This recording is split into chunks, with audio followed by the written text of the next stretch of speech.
welcome back to another episode of Bet GPT. This is episode 47, and today we will be recapping the Super Bowl.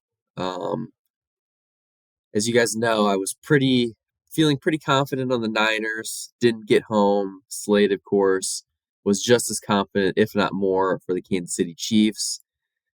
Chiefs win 25-22 in overtime. Slade, I'll let you take the floor for a minute here. How you feeling? Well, I'm glad that we can record at like 4 a.m. for our listeners. Everybody's talking about this CPI number at 3.9%. Everybody's talking about, I would assume we dropped 29 points last night, but I still want to keep the focus on the Kansas City Chiefs. I'm jealous of my dad that he got, and I'm not jealous of him about much, but I am jealous that he got to spend his 20s with the 90s Bulls. And obviously I'm not a Chiefs fan, but I feel like this is the closest comparison to just watching somebody at their absolute peak be in contention every single year, win it. Basically, you can pencil him into the AFC finals, and then from there it's like kind of a crapshoot, and it's going to take some good luck versus some bad luck. But at the end of the day, I feel kind of silly for even doubting them in December, because they were talking about things like during the game, Mahomes is that fourth down play call where they do the RPO and he holds it and takes it like 15 yards. They didn't run that play once all season because they save it for the playoffs. So it's like, Yep. It's just a reminder that every year we need to kind of remember that teams with championship aspirations and that kind of expect to be there, they almost are like two different teams, because the things that they would run in the regular season in that situation would not be the same. Yeah, so you compared, I guess, you essentially compared Mahomes to Michael Jordan, yeah. Michael Jordan.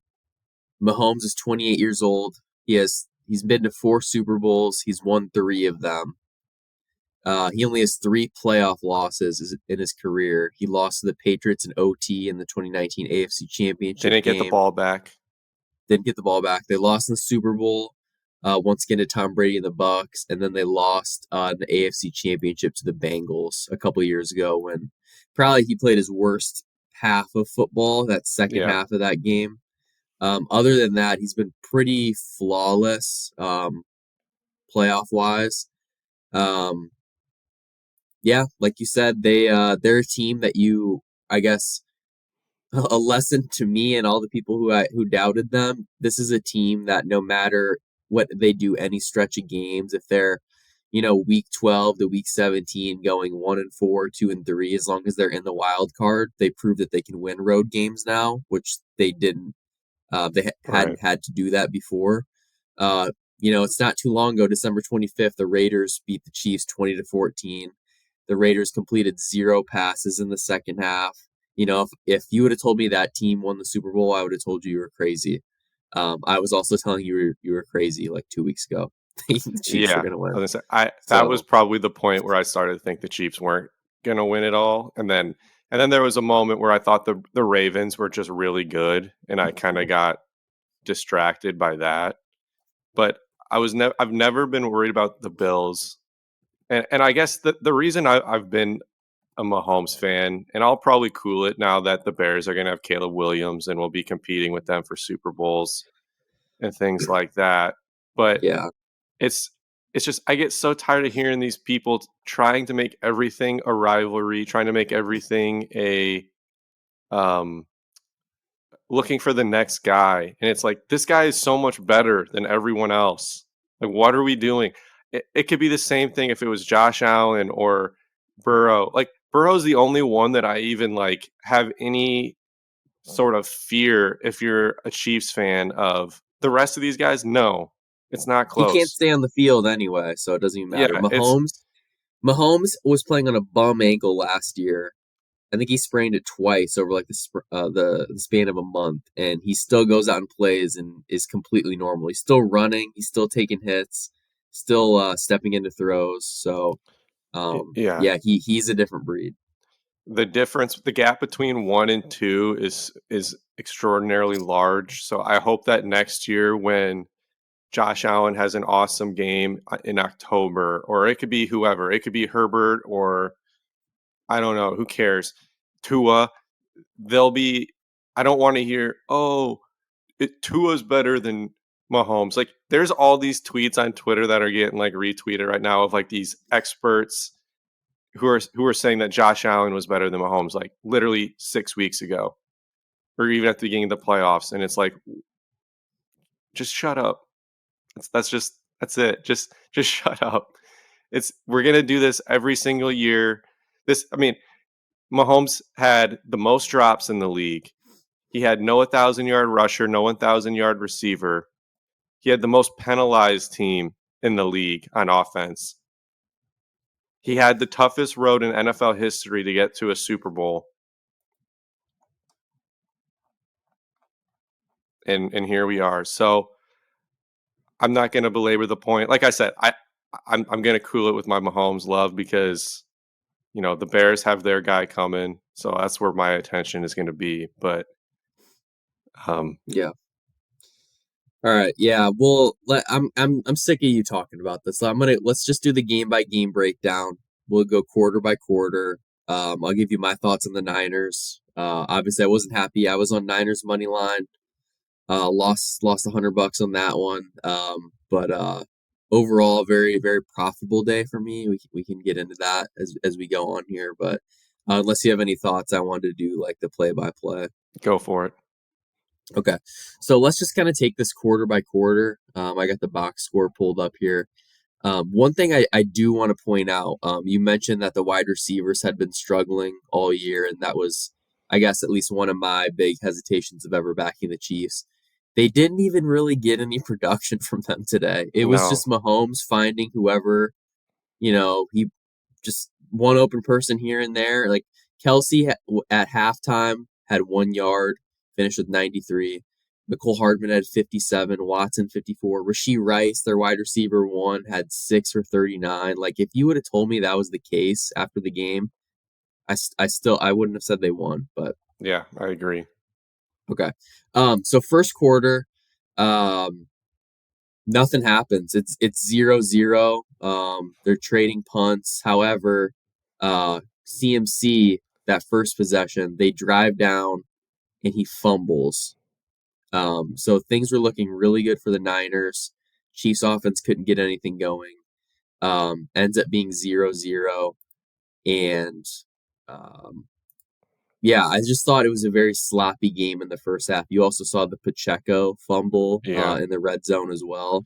Yeah, I thought Um, I thought the Niners kind of dominated the line of scrimmage for the first half, and I don't really know what flipped the switch because it's just like they still never the Chiefs never really got their running game going, and it seemed like the Niners kind of went away from it after that McCaffrey fumble, which I think is a little silly. I would understand if he was a rookie, but he's maybe the most talented, skilled player in the league outside of quarterback. yeah, yeah. So um, another big thing was kind of like the kicking advantage. So Jake Moody, a rookie, against Harrison Butker. Obviously one of the top 2 or 3 guys in the league who has that playoff experience. Moody starts things off, hits a 55-yarder, probably would have been good from 60, a really nice kick. And once he makes that, you're kind of thinking, all right, maybe we don't have to worry too much about him. They are in a dome, there's no Hmm. weather, there's no excuses. That was Um, the NFL record for like an hour, right? yeah, no spoilers. Yeah. Yeah, exactly. So then Niners end up getting the ball back. Jawan Jennings, they have him down in the bottom left of your screen. They throw him like a screen pass behind the line of scrimmage. He throws it all the way back up in the air. Nick Bolton for the Chiefs almost looks like he's going to get a pick six or knock it down at least. He gets blocked at the last second. CMC grabs it and is easily able to run up the sideline and in. So just like that, it's 10-0 with 4:23 left in the second quarter. And this is about the second or third time I texted you. I don't think the Chiefs are going to score a single point in the game. Yeah, this is people. Yeah, Keel Huber, our former guest or our previous guest, he texted this last night about how he doesn't like that I'm a Mahomes guy and all this, and I'm like, you guys don't understand the amount of shit I hear between you and Brady about Mahomes and the Chiefs. Oh, they're never going to win another Super Bowl. Oh, the Chiefs suck. Like I had probably like 400 screenshots in my phone this morning going back to like August, but yeah, that's part of it.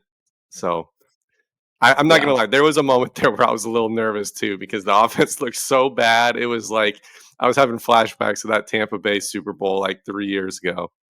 So the thing that the Bucks did that the Niners didn't is the Bucks kind of just decided to, step on their throats and take advantage of opportunities when they could. I know Fournette had a big game.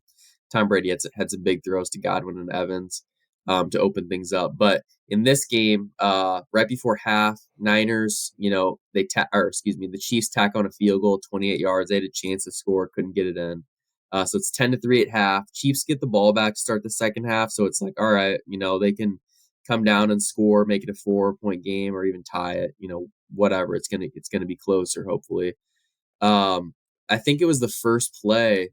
There was that the toss to Pacheco, and he like fumbles it, Oh and he yeah. grabs it, and they lose like 12 yards right to start off. So just from there, you're like, all right, this drive is going nowhere unless there's a penalty. And sure enough, Mahomes tries to force it, gets picked, Yep. and Niners have the ball. It was right around midfield, give or take a few yards. You're thinking, all right, this could now be 17-3. Hmm. And I think the Niners maybe had like a holding penalty or something, but basically they go 3-and-out and they have to end up punting, which I thought was huge. Um, Yep. Chiefs end up taking that, driving down. Butker hits a 57-yarder. So that was the new Super Bowl record. Before the game, they had 60-plus yarder at 40-1. I almost put a few dollars on it. I'm glad I didn't because I would be legitimately heartbroken. Uh, so yeah, that one's good. Makes it 10-6 with 5:01 left in the third. Uh, Chiefs. Let's see, Chiefs get the ball back, they end up punting, and the punt hits one of the gunners for the Niners, hits his leg. Ray McLeod, the punt returner, in the moment, you're kind of like, what the heck is he doing? Like, why is he trying to grab the ball? He's smart enough to realize it hit off a Niner. He tries to get it. I don't know if he could have dove on it. He tries to run and pick it up as he goes. He fumbles it too. Chiefs get on top of it. They score the next play. MVS 16 yards to Mahomes. It Was that the seems, play of or the game? Mahomes MVS, probably just because it's like the Chiefs have the lead. They probably should have been down double digits, but they just That stayed close. And that kind of yeah, felt like the equivalent of like when the Niners were playing the Lions and like in the third quarter the Lions fumbled that handoff right after giving up a touchdown. And it's like you felt the momentum change right there because it went from feeling like the Chiefs were the Chiefs offense had finally started getting some momentum with those field goal drives, but they weren't getting in the end zone, which was kind of a problem they had all year. So then to yeah, get the quick touchdown and get the lead, it just felt like it changed everything. And it changed, I think it changed the way the Niners played on offense a little bit too, playing from behind. yeah. No, I agree. All right, so it's 13-10 going into the fourth quarter.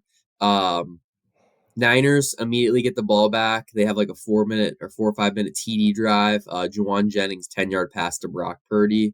Extra point is blocked though. The kick did not look good. It looked low. It looked like it might have even missed to the left. I'm not really sure. It Yeah. was not a good kick. Jay Feely Um, came on and basically blamed the kicker instead yeah. of because I guess it was too low. So I'll take his word for it. So this is when it gets really interesting. So if that extra point goes in, the game totally changes. Probably doesn't go to OT. The next drive would even change because the Chiefs end up uh, settling for a 24-yard field goal. I think they had like fourth and goal or 4th and 5 or something inside the 10, something like Right. that. Yeah. So it would have come Um, down to a fourth down play. They Or would have gone for it 100%. yeah, and Yeah. even if they knew they would have had to go for it on fourth down, I think it would have changed the second and the third down play.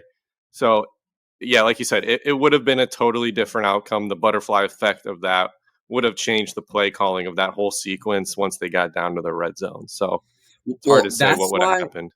that's why I think the missed extra point, I could argue it was almost good for the Niners Right. because I think the Chiefs would have converted. I think there's, greater than 50% chance they would have converted. Um, but regardless, it's 16-16. Niners have the ball. All they have to do is eat up 5 minutes of clock, go down, kick a field goal. And if you do that with under 30 seconds, you're pretty much guaranteeing worst case scenario, you're going to OT. You're not losing this game. Uh, well, they have everything's going well. They're driving. There's like 2 minutes left, and there's a 2nd and 5. Or this might have been right before a 2-minute warning. It's 2nd and 5. CMC's running the ball well, and they run a play action pass to Yes. Kittle. They barely completed. They get 0 yards. Did you like that play call? Did you think No. maybe they should have ran it a couple I would have ran times? it because if Kittle doesn't catch that pass, it was not. It was like he was kind of out there getting about to get drilled by a linebacker. So it was Yeah, like if he doesn't catch that pass, you stop the clock and gain 0 yards. At least that way he caught the ball and gained 0 yards. So it's like a 0 yard run. But that was a dumb play call. We could probably get into Kyle Shanahan and some of the questionable things he did later, I'm sure we will as we get going. yeah. But yeah, I did not like that play call in the moment. I thought it was from my perspective, I loved it. I was like, "Oh, hell yeah, that gave us like a chance." Yeah. It's like if you gave the Chiefs truth serum, they would want them to pass the ball in a play Yeah, action scenario. Like 100%. 100%. They do not want CMC running the ball.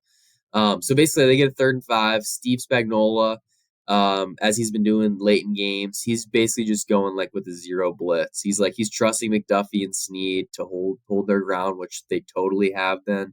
They're trusting the guys over the middle of the field, just like chip those wide receivers and make their routes, take longer than 2.5 seconds. And Purdy really, it was a shotgun play, and they just had to like basically throw it away. So next thing you know, it's 4th and 5 with like a minute, or a minute 55 left. Jake Moody goes up, kicks a 53-yarder. That one looked great too. So they're up 19-6. And then Mahomes has the ball, a couple timeouts in a minute 53 seconds to win a Super Bowl. Did you think that he was going to go down and get a touchdown? Yeah, I did. I I did too. I I did too. thought that it was gonna come down to the Chiefs having to to go like a 2-point conversion was gonna decide if they I just felt like if the Chiefs drove down and scored, they were gonna go for 2, and it was gonna be some creative play that they have practiced like 100 times at the end of practice, and we would hear about it after the fact, but Yeah, Andy Reid would be like, "We copied this from the 1941 yeah. St. Louis whatever Monarch." Or I don't He even goes, "We know. Yeah, actually ran this on my pee-wee football team where I won the kicking and throwing competition when I was 11 because I was 400 pounds bigger than everyone." yeah. They only So show that, like, every other week. I know that's a classic video. So yeah, they end up driving down. They get kind of, I think they're around the 30. They hit Kelsey on a crosser down to within the 10 or so. And next thing you know, there's 10 seconds left. And Tony Romo says they have 2 shots to go for a touchdown. First play, you have something to say? W Can you clarify the overtime time clock for me and for everyone? Because I've heard ESPN after the game say something, and then I've heard other people say something else. If the clock would have hit 0, would they have played a whole new quarter? Dude, we're not even in OT yet. It's the fourth quarter. Okay. Sorry. Let's get to it. All right. So You when you bring up Kelsey, Rumble, it triggers I that know, thought for I me. know. I have that written down here. Don't worry. So Kelsey has that crosser. There's 10 seconds left. Romo says they have 2 tries to go for it. They go for like a fade kind of to Kelsey or back shoulder throw, excuse me, to Kelsey. It's no good. Replay shows Rashee Rice was streaking over the Wide middle. They open. sold 1 timeout. Um, so he missed that. The issue with that play is they were going to Kelsey the whole time, Yeah, which for better or for worse, more times than not, Kelsey probably is open, but in that scenario, it's like they know they're going there, so yeah. maybe throw it to They somebody forced else. it to Kelsey twice in the fourth quarter where it seemed like someone else was open. They had the play, he ran to the back right pylon, and it took too long to develop. So I think Mahomes just kind of threw it away, if I remember right. And then he had the one, Yeah, yeah, could be obviously on forward. the goal line, the left pylon, where it was a very tough throw. The coverage was good, and it was. I think that's the one you're talking about. Where it just seemed like he made up his mind pre-snap where he was going with the football, Yeah, and yeah. I don't blame him. But yeah, it in hindsight, Rice was wide open. So that would have been like the storybook ending. Travis Kelsey basically catching a touchdown as time expires. I had a But Travis Kelsey anytime touchdown, so I was begging for it. I was on my knees for that. I had him. I had him MVP too. So I was like, Oh, he would that have could won it easily probably if he happen. catches Yeah, that because his fourth quarter he had what like 70 yards in the fourth. yeah. So yeah, that's incomplete. There's 6 seconds left. There is enough time to take a shot. They decide against it. Would you have ran one more play to try to score? Is that too risky? It's easy to say in hindsight no because it all worked out for them. Um, I was a little surprised. I mean, there was what 7 seconds left when they kicked it or something, or done with the play after Six, the yeah. kick. Yeah, so that's tough. That would be a really bad way to lose is to have the clock run out. So I would probably do what they did too, just to be safe. Yeah, I get being safe, but we just hyped up Mahomes and called him the greatest of all time. With that comes knowing the clock and having that internal clock of knowing It how probably long would have you been have. fine. It's just I mean, I know the outcome, so it's like I yeah, know they made the right choice or probably made the right choice. So yeah. it makes it harder to say. He's the same guy who scored that field goal or led him on the field goal drive with 13 seconds left against the Bills a couple years ago. Like if You're he can right. do that, I think you can trust him with 6 seconds. But like you said, whatever. They decide we're going to OT. Um, and especially knowing the OT rules, they knew they'd at least get another opportunity with the ball. So I think that matters a lot too. So it's 19-19 going in the fourth quarter. And what's up with last play of the game? They didn't even kneel, did they? They ran like a running back draw. Like why are you even? Why is Shanahan even Yeah, running the ball? yeah. I don't. Was he thinking like they could break a? Only thing I could think is like they're trying to get draw a flag somehow, but that play wouldn't have drawn flags. So I don't. Yeah, I don't know. Yeah, so that's I think Shanahan was kind of losing his mind from there. So we'll get into OT. It's the coin toss. Niners win the toss.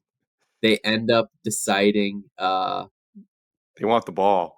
they want the ball. They want to receive. So as soon as that's happening, I'm texting you guys. I'm like, I do not think they should have done that. I think I would have kicked. I was like, there's got to be. Is there something I don't know? Like Shanahan's smarter than me. Like, what am I not? What am I missing here?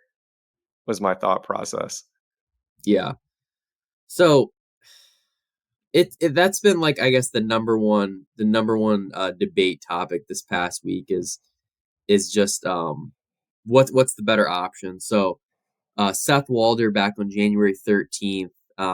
We can go ahead and retweet this on BetGPT Twitter account, but basically here's the overtime rules.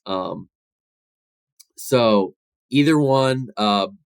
So I guess whoever receives the ball, if you go down and score a touchdown or a field goal, the other team gets another chance no matter what. If the other team gets a touchdown, they have the opportunity to go for two, same as the first team does. But if they go for two, they can just straight up win the game. So that'd be the advantage Hmm. of having the ball second. You know what you need to get, and you have the opportunity to, with the ball in your hands, to win the game. Um, so that would be the ideal option. So analytics say if you score first, if you have the ball first and score, take the extra point. If you have the ball second and score a touchdown, you need to go for two. That's the best way to play that game. Shanahan's argument is that he wanted the ball third.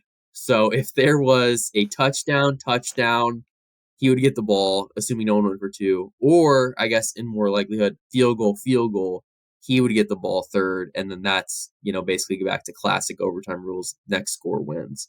Oh, Um, that's what it is. If whoever gets ball third, yeah, that makes a little more sense. But he did say after the game that he the one who said he didn't know the rule, or was that his players? he knew the rule. A lot of his players did not. At least the Okay. ones they interviewed. But that's also Yeah. like Kyle Juszczyk, the fullback. I mean, I get it. It's not good. He doesn't know the rules, but you know, Yeah.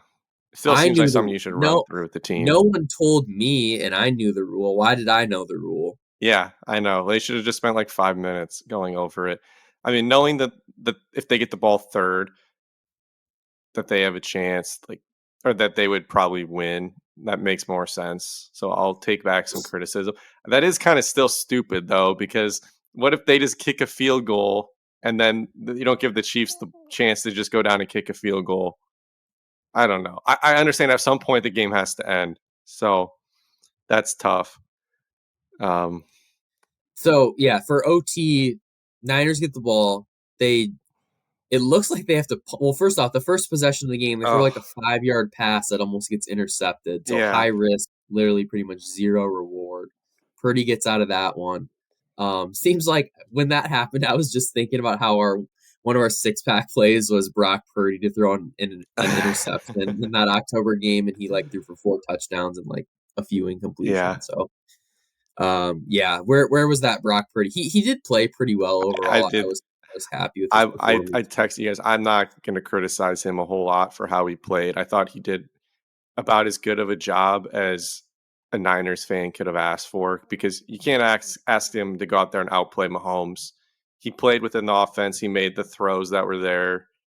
Um, I really don't have that much criticism of how he performed. Yeah.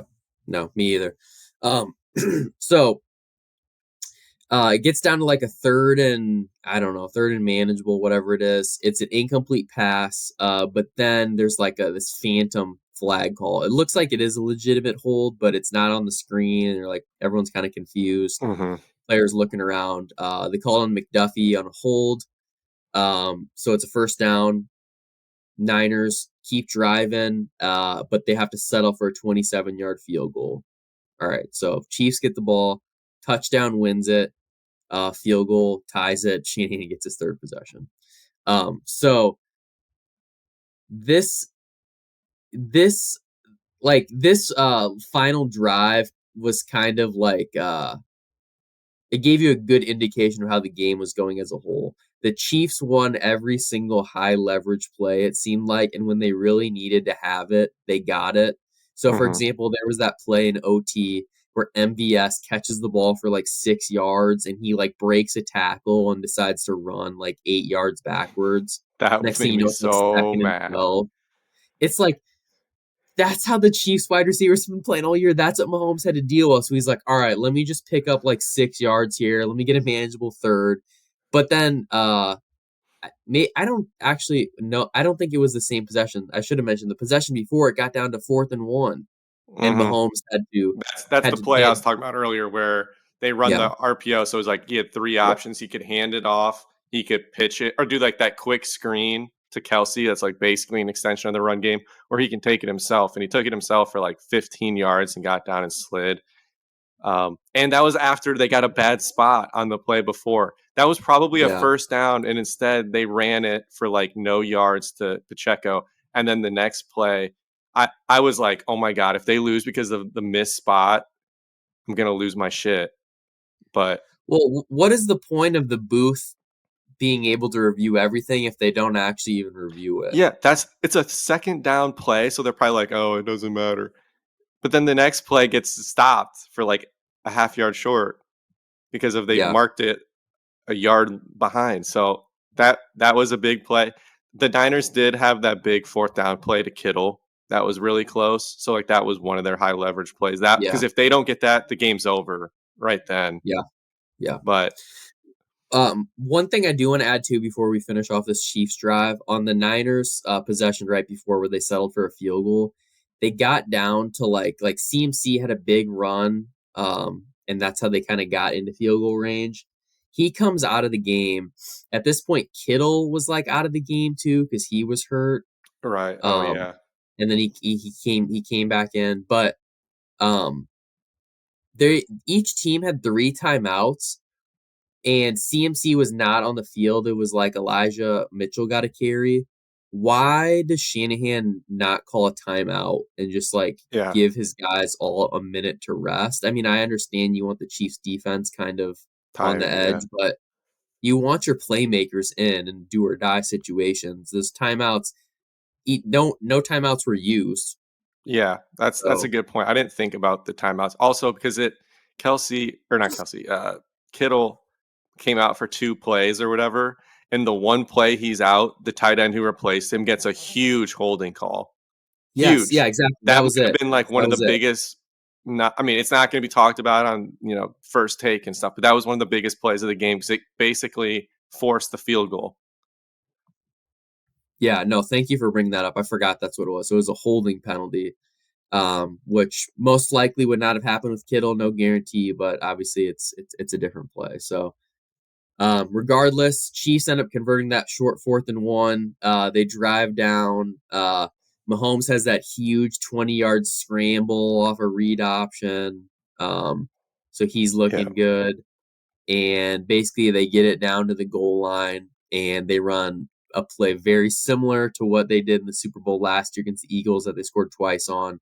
They had McCole Hardman kind of run inside and break out, and it's easy touchdown, catches it, Yeah. and Um it's game over. so the clock thing at this point, Romo was acting like if the clock hit 0, the game was over. Is that true? No, if the clock hit 0, it would have just gone to the second quarter of Okay, overtime. that's what I thought too because Mahomes had absolutely zero urgency. They didn't use timeouts. There was no way, and I was like, "There's no way that the game ends right here," because there was like what 3 seconds left when they scored that touchdown. They would Yeah, have if they would have dropped the ball. You tell me the Chiefs would have been like, "Oh, we lost." No, so Romo was wrong, and then like ESPN, yes, like the day after the game was wrong too. And I'm just like, guys, they weren't gonna they weren't gonna let the clock. They would have called a timeout or freaking spiked it plays before. That wasn't the last play of the game. I know. Yeah. It yeah, So it didn't make any sense. They would have started calling timeouts with like 30 seconds left and yeah, left it. If they would have scored or tied it, they would have left under 15 seconds left for the Niners. But yeah, and of course Romo um, doesn't know the rules and has all of America flipping out. I was sitting there texting you guys, screaming like, "What is going on?" Like, if there's no way, but yeah, just leave it to Romo to make things fake more interesting. He wanted it to be more dramatic, and so he got it. Um, yeah. yeah. Also, we never mentioned what's his name running onto the field and tearing his ACL. Oh yeah. So Greenlaw, early in the third quarter, is kind of jumping on the sidelines and then goes to jog in, takes a couple steps, crumples to the ground. Um, he was one of the main guys in coverage for Kelsey in the first half, where he went one catch for 1 yard. Hmm. Second half, he goes 8 for 92. So I think it was like Oren Burks is their backup linebacker, not as fast, not as physical. So I think that did make some sort of difference in that game. Is Yeah, there I'm is sure there it did. any worse way to start your off season, losing a Super Bowl and then not being able to go on vacation and having to go to into surgery? Oh my god! And Brutal. knowing that you had an impact on your team losing because of that, like that's pretty brutal. I'm always curious about ACL and Achilles injuries. Like if he wouldn't have jogged on the field there, or like maybe he was just getting a drink of water and then walked out during the commercial, like is it still inevitable that that would have happened at some That's what point in I'm the not game? clear on either. Like, would he have just heard it on the first play he was out there? Like, was it like already kind of like messed up and then it that just like did it? Or was it like he literally landed so awkwardly that this like 1 in a million injury happened. I don't know. Yeah, I don't know either, but that's the story of the Niners this year. So for in the first quarter, um, Purdy got or maybe it was the second quarter, Purdy got there was a horse collar, his knee kind of buckled a little Oh bit. He yeah. ended up being fine. CMC looked like his leg was like Oh my hyperextended or god, yeah. something. I know you text Debo. us saying he's flexible, and yeah, so good for CMC for getting through that. Yeah, Debo pulls up lame with the hammy. He ends up going back in the game a few plays later, but you can tell he's not 100% himself. That's just the story of the Niners this year. They're one play away from someone getting hurt and being at 50% the rest of the game, and They're it was fragile. still, yeah, they're fragile. It was still almost enough. Didn't get it done, but Chiefs win 24-22. If I would have told you before the game the Chiefs have one touchdown, what percent chance would you say they won the game? 10? Yeah, not good. Not good at all. Because I knew that I thought the Niners were going to score a little more than they did. I mean, They obviously did. they I mean, fumbled in the goal line or the red zone, and like they had yeah. some weird stuff, but I guess I should say they had two touchdowns because they scored right at the end of the game. So I should have yeah, said they had one touchdown in regulation. Um, right. but yeah, Yeah, I mean, both teams fumbled, I guess, like when it seemed like they were inevitably going to get in the end zone. Um, otherwise, so I guess that's part of it too. It seemed like the ball was like fumbles were just kind of all over the place. Like even there was I like plays know. that seemed like there was going to be a fumble and it didn't. I don't know what it was, but um, like there was even a play that like got no reaction from the commentators and no one talked about it. But like the Chiefs fumbled like late in the game and like Watson recovered it and just like no one even like mentioned it because they got the ball Yeah, back and it good was a point. huge I play. forgot about that. Yeah, yeah. The fumble luck is a definite thing, and it was on the right side for the Chiefs. So Shanahan is officially I guess he's not on the hot seat. They're never going to fire him for this kind of thing. They made it to the Super Bowl and they had a 10-point lead, but he blew a 10-point lead again in the Super Bowl. It's his third time if you count when he was the OC of the Falcons, Mhm. which that's not.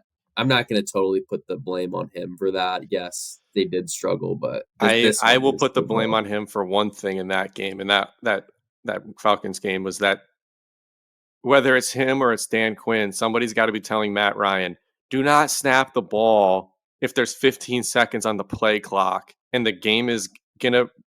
I mean, they could have shortened that game by like I don't even dozens of plays by just snapping the ball later. They were Yeah, the they Patriots had needed every a single multiple second. touchdown lead and they were snapping the ball with 15 seconds on the play clock. Yeah, It made no sense. yeah. Yeah, so I don't know. I mean, Shanahan, they had it set up. They really just had to convert that 2nd and 5 or 3rd and 5, and then Moody would have kicked a 30, 40-yard game-winning field goal. And that would have been that. It would have been 22-19, but Yeah. or 19-16. So yeah, kind of I guess looking at the game, Chiefs were 2.5-point underdogs. Anyone on the Chiefs money line, which I think was popular. Anybody taking the points with the Chiefs hit.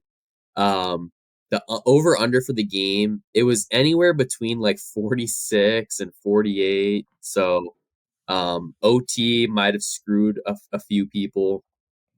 So that was, kind of unfortunate, especially if you're on the under. You definitely deserve that game. You're right on. I know a lot of people were on the alt under, so which would have been really good at 19 to Mhm. 16, finishing at 35. Every single alt would have hit there. But that was not the case. Yeah, the Chiefs they just won the high leverage plays. They won the big moments, and that's why they won the game. So just hat tip to Mahomes. You guys did it. Congratulations. You said we'd never get Uh, another one, but we already got one. So I know. he can I take a was. decade off like Tom Brady, right? Tom Brady went a It is. decade without a Super Bowl. So as long as he can play till he's like in his 40s, I guess. Maybe we'll just take like a 5-year break. I don't know. Let Caleb Williams win a few. I mean, it leads it into next year. So Yeah, those Super odds made me Bowl, mad. The Chiefs are plus 2025 odds. 650, but the Niners are plus 500, the Super Bowl favorites. I assume you're not a fan of that. What are we doing? We just sat here and said that they're made of glass and they came into the game as healthy as they've been ever. And they're not a young team. Trent Williams is 35, George Kittle is over 30. I mean, Debo and CMC are in their upper 20s, but like those guys never stay healthy for years at a time CMC has been way healthier than you thought he would be since he with the joined the Niners. Niners. Yeah. It's been smooth sailing for them pretty much. I mean, even Brock got hurt in the playoffs last year. I wouldn't say he's injury prone, but like just I don't know. I mean, Greenlaw just tore his ACL. He's not coming back next year for at least most of the season. I don't. Yeah. I mean, the way that you can have them up there high is that they're going to be the division favorites, and then you look around the NFC and you don't see very many good quarterbacks. There's the top 5 quarterbacks in the NFL right now are all in the AFC. That's just the truth. You've got Mahomes, Burrow, Lamar, Allen, and I don't even know who you'd put 5, but I know that those 4 are probably the top 4. So hard to argue that the NFC is winnable. Just about anybody. You can make a case for everybody outside of maybe the Carolina Panthers or the Saints. Yeah. Yeah, it's wide open. I mean, I hate to say it, but watch out for the Green Bay Packers next year because they had the Niners on the ropes, the Lions had them on the ropes. It's pretty open, and I think that's why a lot of these NFC coaching jobs were attractive. I mean, even like the Falcons or the Commanders, a little bit different because that division is a tiny bit tougher. But once you get to the playoffs, you don't have to play these elite QBs. You don't have to go to at Buffalo, at Kansas City, at Cincinnati. Like no one wants to The play home those field games advantages aren't even the anymore. same. Like you could play at the Rams, or the Buccaneer. Like I guess you have Seattle, you have I think Philly, most of the teams in that's the it. NFC North and Philly. Yeah, I Yeah. mean I don't know. It's not the same. Like even like the Steelers weren't even in the playoffs this year, and like that's a tough place to play. Like I just think the home field advantages and the quarterbacks are just better in the AFC, and I don't know.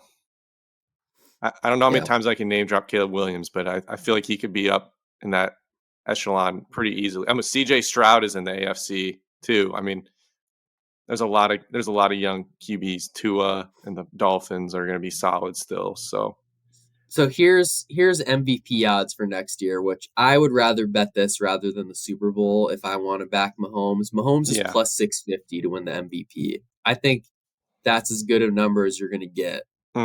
he was plus But 600 last year coming in. So I'll take it. I would so take that. he's plus 650. Josh Allen plus 800. Burrow 10-1. Stroud 11-1. Lamar 12-1. Herbert 13-1. That's 6 AFC QBs. Then the NFC QBs come in. Jordan Love 14-1. Dak Prescott 16. Jalen Hurts 16. Brock Purdy 16. Stafford 20. Tua 25. Rodgers 25. So Justin Fields 50-1. He has better odds than Deshaun Watson at 75-1. Not I, sure how that's he's possible. going to be on the Steelers probably. That's my prediction as of February 13th. Pittsburgh Steeler. Okay. Well, as a Browns fan, I would not hate that because I don't think JF is good. So I'll take him twice a year. As long as what's his name, that OC they fired is gone, I think he'll look better than he Matt did with the Canada, Bears. yeah, Yeah. yeah, he's gone. All right, so It's not I tweeted Trubisky this. who got I released tweeted this yesterday. out. Oh yeah, Trubisky's gone. Yeah, I tweeted this out the other day. I will be releasing mock drafts as it's essentially NFL draft, and we'll get to MLB here. It's the changing of the guard here. So I released my first 2024 mock 1.0. I do have Caleb Williams going 1 to the Chicago Bears. Drake May 2 to the Commanders. I have the Raiders trading up to 3 to take Jaden Daniels, and then Marvin Harrison going 4th. I feel pretty good about the top 4. I don't know if the Raiders are actually going to trade up, but I do think that's going to be the top 3. And then Marvin Harrison Jr. I know there's a lot of buzz with J.J. McCarthy out of Michigan. Apparently, pro teams like him quite a bit more than, I guess, what the The average college fans, yeah. football fan thinks. Yeah. Which a lot of that has to do with Harbaugh's offense was pretty limited, I guess. I'd have to go back and watch the TCU game because they obviously had to score a lot of points that game, and he was Yeah. forced to air it out. The So thing if you're about going to break down McCarthy film, look at that in like 3rd and long plays, I would assume. the thing about But JJ McCarthy too is he's like just turned 21. So he's the youngest quarterback in this draft by a lot, and he's younger than quarterbacks that are going to be in the 2025 draft. So a lot of teams see him as like he's very raw still, and he can still get a lot better. yeah, a lot of people are like describing him as he has a very high ceiling, but his floor is also very high too, where it's like you're going to get a guy that's serviceable. I think the way Brock Purdy has played in a weird way has made JJ McCarthy stock higher because people kind of view him as like a glorified Brock Purdy, like a little bit bigger, a little bit more athletic, played at a bigger program, won more, da da da. So I don't know. I think that's maybe a little unfair to JJ, but then again, Brock Purdy's the top half the league QB, so I guess that's maybe a fair comp. Yeah. Yeah. So yeah, we'll definitely get into NFL draft coverage more. We'll probably have some impromptu podcasts too. Maybe that they could just be 10 or 15 minutes long if we do have some intel with the NFL draft. We're gonna be super plugged in with that. Hopefully, we can make a lot of money betting on that this year. I've had some pretty good success. 2 out of my last 3 years. Last year, C.J. Stroud totally screwed me over.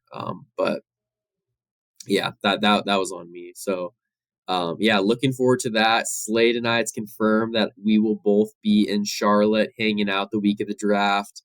So really looking forward to that.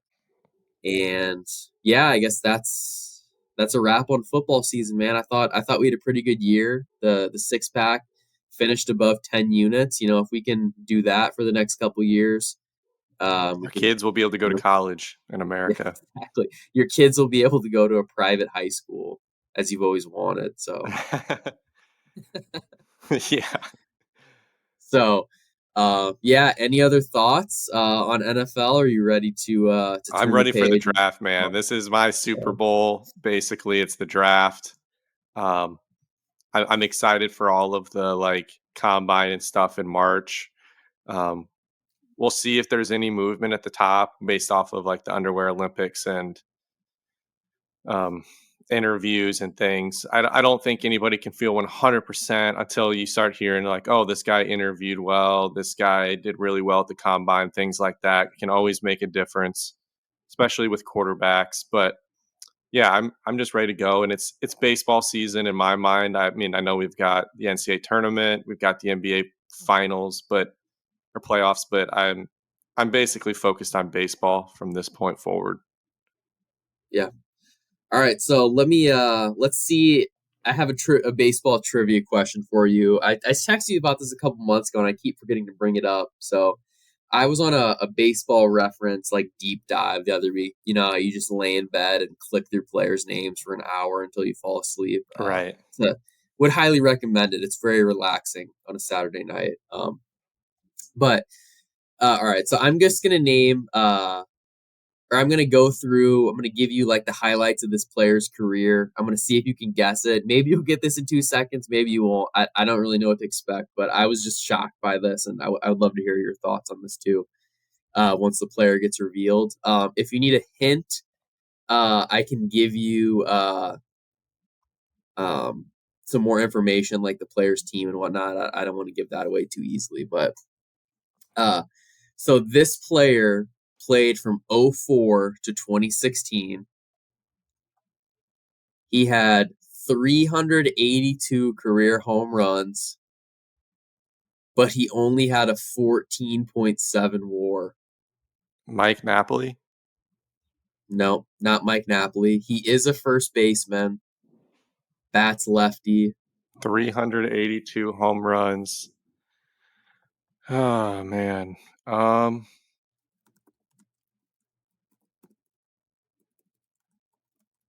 He is in the NL. He won the Rookie of the Year in 2005.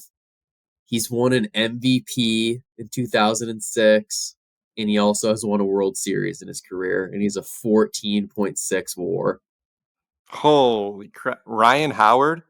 That's correct. Yeah, it's Ryan I Howard. wouldn't have gotten it if you didn't tell me the MVP because I Yeah, would have never guessed 14 WAR. I know his defense was bad, and I know he did DH a lot at the end of his career, but holy shit, dude. That's yeah, crazy. yeah. I'm trying to pull up his defensive WAR here. 1 second. We should have known it was lower when he was on all those Subway commercials with Jared back in the day. That was not a good omen. Bad omen. Yeah, yeah. In his career, he was a minus 17.3 defensive WAR. That is almost impossible for a first baseman. You don't even get enough opportunities to suck that bad.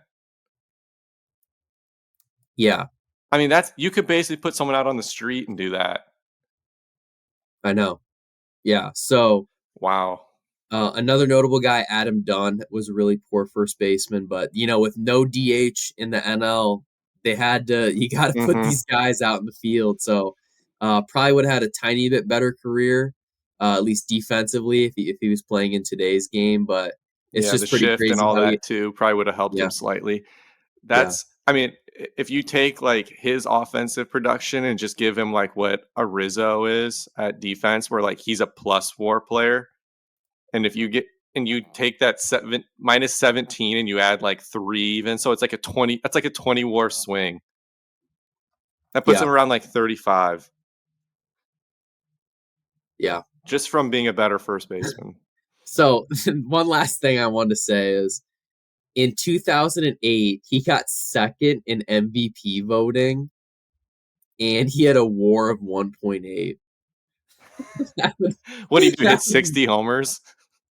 that would never happen in today's game. So Pujols was first with a 9.2 WAR, and he had 369 vote points, and Howard had 308 vote points. So it was kind of close. But yeah, let me look at his stats here. He hit 48 home runs, had 146 RBIs. Wow. Um, Maybe the WAR is a little unfair to first baseman. I've seen that argument that WAR is not fair to first baseman, and I can agree with that. There's been a lot of probably really good players that have been like dinged for being even just average first baseman. Um, but man, that's yeah, yeah, he was a butcher for sure. yeah, yeah. I don't have much more to say on that. I just want to see if you'd get it. So that was impressive. Nice job. So Thank you. Slade is fully locked into baseball mode. The baseball Yeah, brain is on. yeah, So from here out, we'll be trusting your opinions on everything. yeah. So breaking news: Jorge Soler, 3 years, $42 million to the Giants. Um, Feels like a good fit. I don't really have much to say other than finally another player is off the board and another boring off season of baseball. So So you did mention that you don't think Cody Bellinger is going to the Cubs as of a couple of days ago. Do you still think he's in the running for Toronto, or what are you hearing yeah, on that I front? I just don't think that Jed was going to budge. Of all the GMs, Jed is the most like if he has an opinion, he's not going to change it, especially when it comes to money. He's not going to change his stance. It would have to be Cody and Boris changing their view of themselves. So I don't know. I could see Toronto being a little more desperate. They got their fans all excited about Shohei. They ran an advertisement for adding cup holders to seats last week, and they just got Mm, roasted. So there's more pressure probably from them slightly. And you can make a baseball argument that Cody Bellinger beyond 2024, maybe 2025, doesn't make a whole lot of sense for the Cubs. So I don't blame Jed for wanting to keep the budget tight. Like there's a good chance he's going to end up being a first baseman for the Cubs with PCA and center. So you're not going to pay that kind of money for someone who's a corner outfielder or a occasional center field start and then a first baseman primarily. Like that's just, and you just got Michael Bush from the Dodgers, a top prospect who's going to be on the opening day roster and be your first baseman. So if he ends up being the right guy for the job, like, and then PCA ends up being the right guy, you're going to be playing Cody Bellinger in a corner where you got Sia Suzuki, Ian Happ, and then you've got Morel probably DHing. I don't see the clear fit here unless a PCA or Michael Bush are not ready. And in that case, we're probably screwed anyway. I understand that. In defensively, I think the Cubs are set up fine as is right now, but The lineup does need a lefty. they do not. They need some power. They do not have the power unless Suzuki has like a top 5 or 6 MVP in the NL type of season, which I think is possible. He definitely was good towards the end of the year. The perfect fit yeah. was Juan Soto, but he's going to hit free agency. It was a rental and it was a lot to give up, so I understand it. But for the 2024 team, Juan Soto was the perfect fit. He was more slugged than Bellinger, same walks.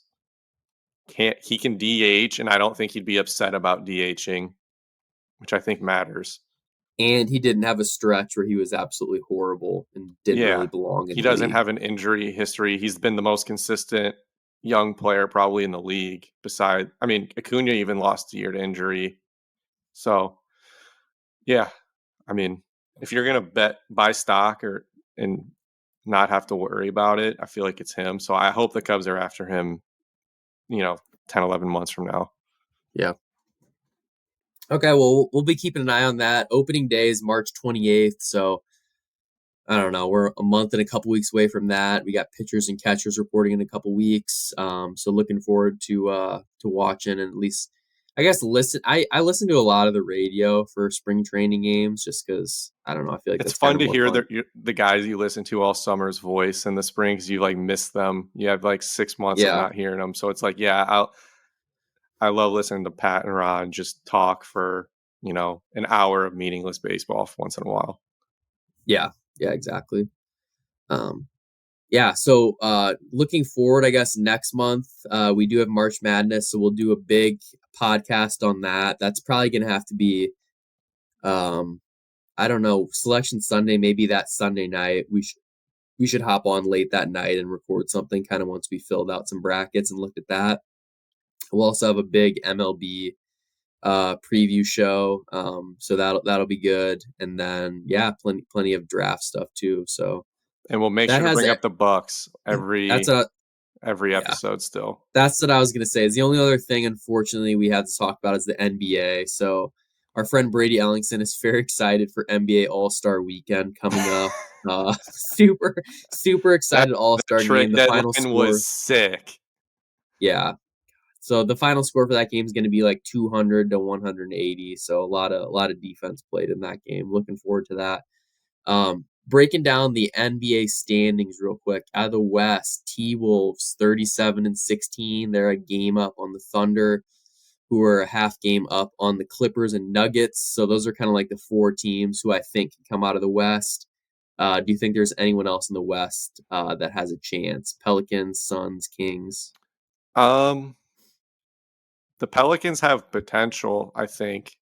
I mean, they're really talented. I just don't know if they're mature enough in a weird, like, it sounds weird to say, but like, I don't know if Zion is ready to, like, if Zion became the player we all thought he could have been, like, they're pretty scary. I mean, him, Ingram, like, they've got talent, but no, I've got the West as the Nuggets versus the Clippers right now. Yeah, I agree with that. And I have the East as the Celtics, and then probably, unfortunately, maybe the Bucks. I mean, the Cavs are hot right now, but Yeah, the Cavs have Sixers moved are up to banged up, second. and they don't really have a second. Yeah. I mean, Maxi's their number 2. I don't know if I would trust that. So yeah, the Sixers, they did trade for Buddy Hield. Oh, that's true. That's a So nice that was pickup. nice. He put up 20, 22 or 24 the other day. So inject a little offense that if Embiid comes back and is 90% of the player he was early in the year, I think that's enough to make a Eastern Conference Finals run. I don't see them beating anybody in the West, but um, yeah, the Knicks are the fourth seed. Brunson's having a good year.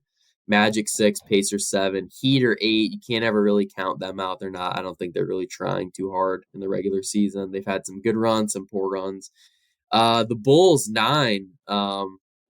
So Fuck I do yeah. know that we almost opened the show with this, but decided it was against our best interest. You've been texting about Ayo Dosunmu, the third year player out of Illinois, yeah. Illinois. And you want to make the case that he's a top 10 player out of the 2021 NBA draft. So Yes. let's close the show. Let's close the show with some 2021 NBA draft talk. So he was drafted 38th. If you go off of win shares, according to Basketball Reference, they have that draft class going Evan Mobley, Scotty Barnes, Franz Wagner, Sengun, Herb Jones, Trey Murphy, Ayo Dosunmu 7th. Wow. If you go by total points, he's like 12th because Corey Kispert's a little higher than him, Jonathan Kuminga. But it is a good draft class. So, like, the whole reason we're talking about this is like during Ayo's rookie year, I told our group chat I thought he was a top 10 player in the class, and I got shit on, and then he sucked last year. But he's been really good again this year. He dropped 29. But it is always fun to look back at draft classes. That was the Cade Cunningham, Jalen Green, Jalen Yeah, Suggs, Scotty Barnes. Like it's actually ended up being a pretty good draft class. yeah, that top 10: Cunningham, Jalen Green, Mobley, Scotty Barnes, Jalen Suggs, Josh Giddey, Kuminga, Wagner, Davion Mitchell, and Zaire Williams. So Yeah, and then you had pretty Sengun solid. at 16th in that draft. Cam Thomas was 27th. Herb Jones 35th. Um, Joe Davion Mitchell Wieskamp, is in a scrub. 41. Yeah, Yeah. yep. Luka So Garza, 52.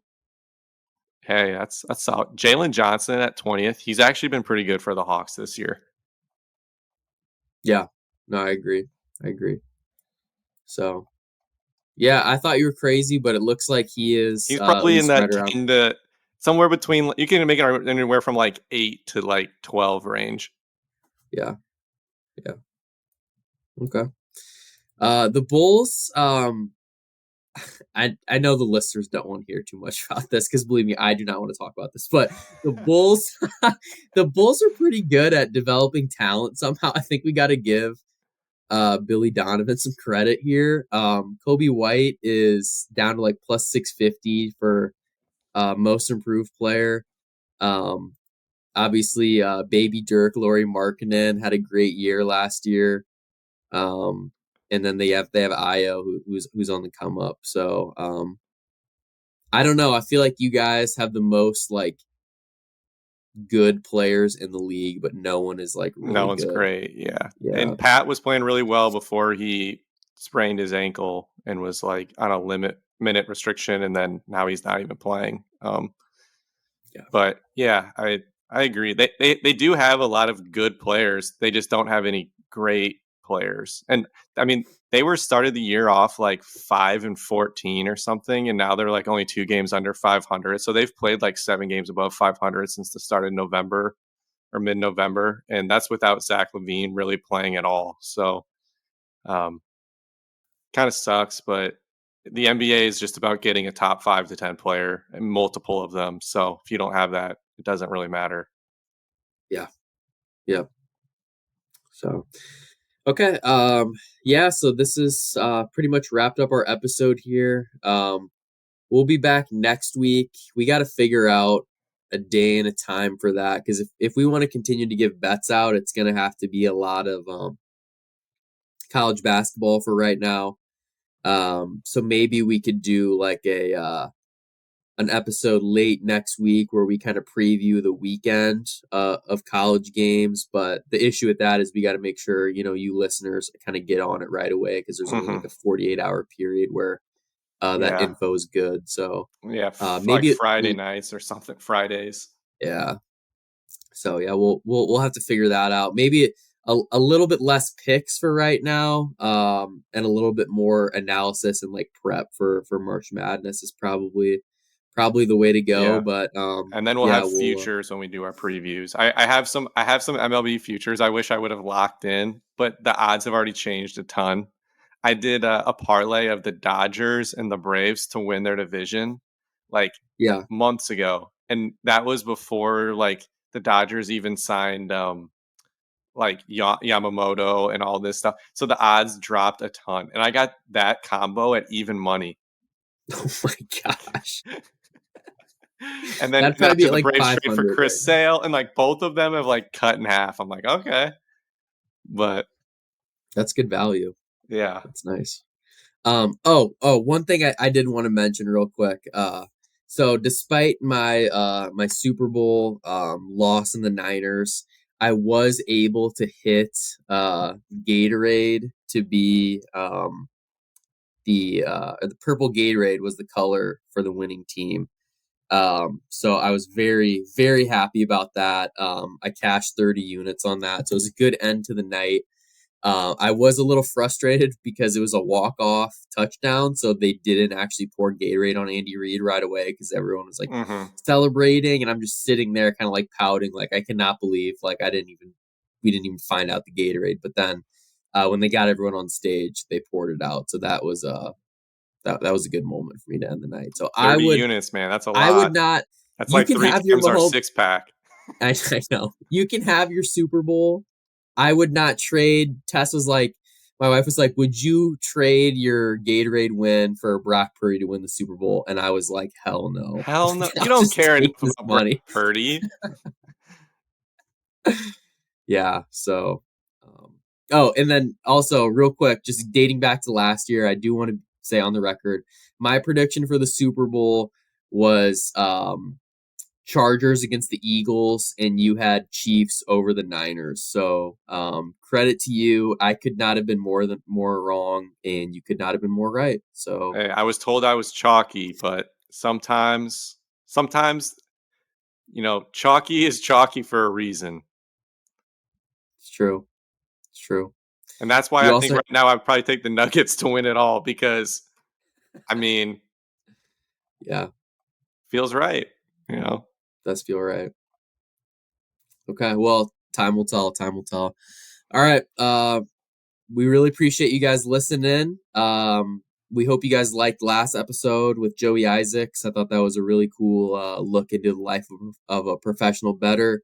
And now that we're kind of in that point where we mentioned it's a little bit hard to bet on some things, it's a little bit slower. We will try to get some more guests on, both in the professional realm versus not. Maybe just some specialists on golf. We got the Masters, some bigger tournaments coming up, and UFC and things like that. So plenty more things on the docket, and we look forward to sharing that with everybody. So hope you guys have a good rest of your day, and we'll catch you guys next time. This has been another episode of Bet GPT.